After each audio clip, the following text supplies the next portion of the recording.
we'll guide you through how to stay updated with Replit news.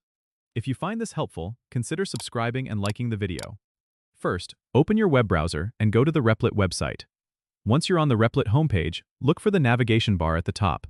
You'll have to click on the profile icon, then Help tab, then go to Community Hub. This is where you'll find all the latest updates and news about Replit.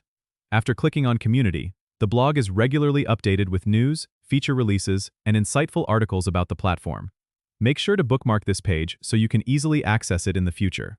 Another great way to stay informed is by following Replit on their social media channels. You can find them on platforms like Twitter and LinkedIn, where they frequently post updates and announcements.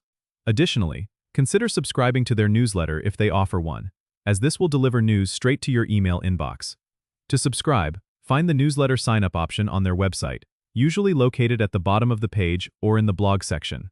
Enter your email address and confirm your subscription to receive regular updates. Don't forget to check out their Discord community as well, where you can interact with other Replit users and get the latest news directly from the team. By doing all of this, you'll always be in the loop with what's happening with Replit. Don't forget to subscribe and comment if this helped you out.